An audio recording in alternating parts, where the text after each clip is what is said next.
Hola amigos, bueno, hoy es 20 de octubre del 2017. El tema de hoy es importantísimo y va relacionado con el título Criterios para la extensión del plazo máximo de vigencia de la detención preventiva. A propósito de una decisión de tutela de la Corte Suprema de Justicia, en el recuadro izquierdo, dentro del radicado 94564 de ahorita del 18 de octubre,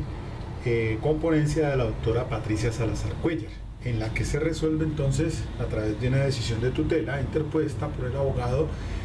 de Santiago Uribe Vélez, toda vez que le prorrogaron entonces esa detención preventiva por un año más, de acuerdo pues con la ley 1786 vigente del 2016, en la que se adiciona pues algunos artículos como el 307 de la ley 906 del 2004. Aquí debo entonces replantear un tema que había hecho en un video anterior, en la que manejaba el tema esto precisamente del cuando los fiscales, cuáles son los requisitos que proceden para que solicite un año más la detención preventiva de esa persona en las circunstancias particulares por los delitos particulares señalados pues ahí en la 1786. Y yo dije pues en relación con ese punto que era necesario acudir a la Corte Internacional de Derechos Humanos, a la Convención Americana, al Pacto de San José de Costa Rica, sobre el tópico pues en que cuando se debe entonces solicitar esa prórroga, y aludía a ello ahí a unos requisitos como que de pronto habían sido tocados por la sentencia C774 del 2001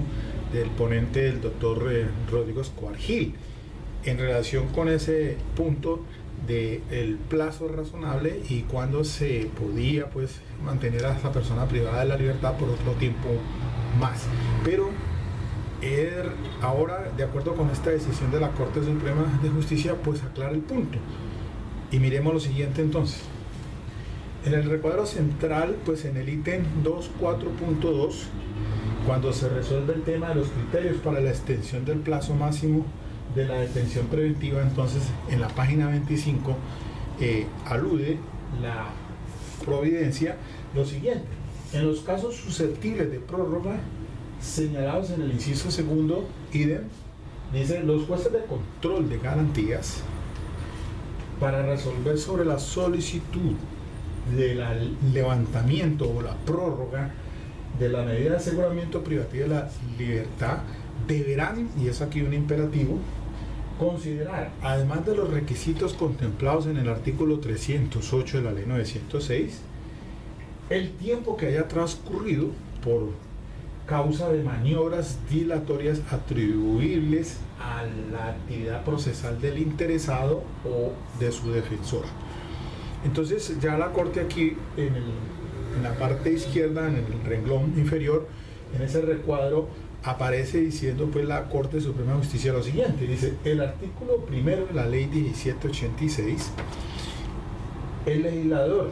aquí hay una configuración del legislativo, el legislador estableció como referentes temporales objetivos de estricto cumplimiento, sin que haya lugar a prolongaciones basadas en criterios cualitativos, como son, por ejemplo, la complejidad del asunto, la dificultad probatoria o la conducta de las autoridades judiciales. Es decir, que miren ustedes que a través de esta decisión de tutela, magistrada ponente Patricia Salazar Cuellar, pues hay un freno frente a esas peticiones de libertad en las que el fiscal se escude o se ampare en la complejidad del asunto, el tema pues de la dificultad para las pruebas y las conductas de las autoridades judiciales, porque hay un referente objetivo y así lo aclara. ¿Cuál es? Que los jueces de control de garantías única y exclusivamente deberán ceñirse entonces a los parámetros señalados en el artículo 308 de la ley 906. Es decir, lo mismo cuando se entra a resolver la medida de aseguramiento, insistiendo pues en la no comparecencia a una eventual condena, el entorpecimiento de la investigación y además de ello pues el peligro que implica para la sociedad o de la víctima. Eso en esencia tendría que entonces recalcarse por parte del juez de control de garantías y a petición rogada del fiscal, óigase bien, porque no es que en este sistema ahora la 906 a motu propio pueda hacerlo el juez de control de garantías, no, tiene que ser una petición, es una justicia rogada, recordemos eso, y quien lo solicita es el fiscal o la víctima cuando el fiscal se abstiene de hacerlo. Entonces, bajo esas circunstancias, miren ustedes que entonces debería repasar otra vez el juez de control de garantías la decisión que tomó el pristino juez de control de garantías al imponer la medida de aseguramiento de privativa de la libertad y determinar entonces si se dan esos elementos aún para soportar entonces esa prolongación por un año más de la privación de la libertad. Entonces, miren ustedes que en ese punto es claro y además se mirará si hay maniobras por parte del interesado o del acusado. Bueno, eso es lo que quería entonces indicarles. Luego entonces recojo el planteamiento que había hecho en una postura, en una conferencia anterior, porque pues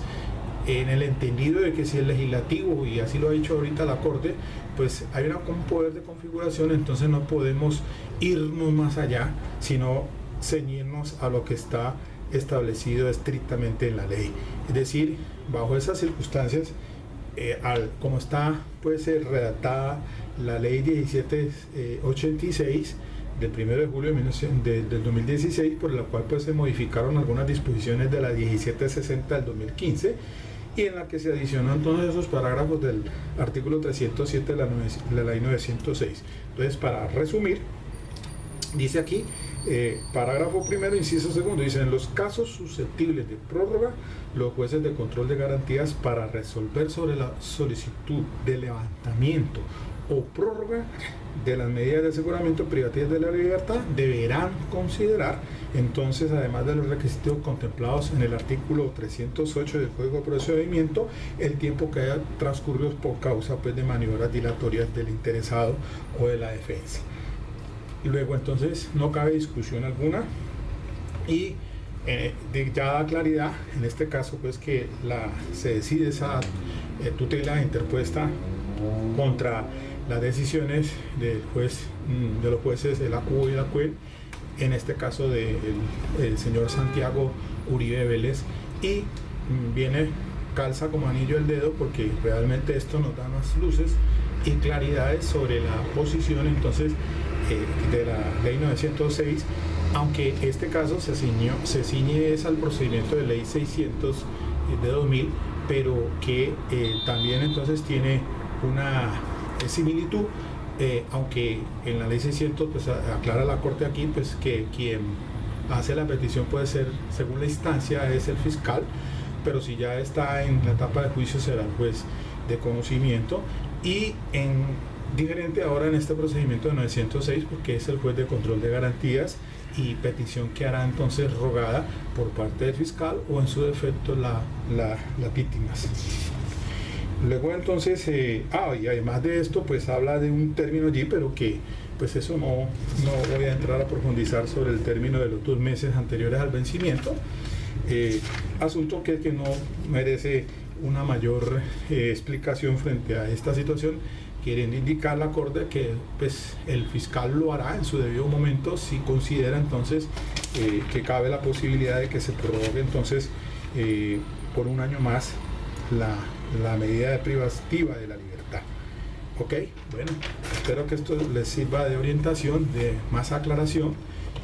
sobre este tópico. Ok.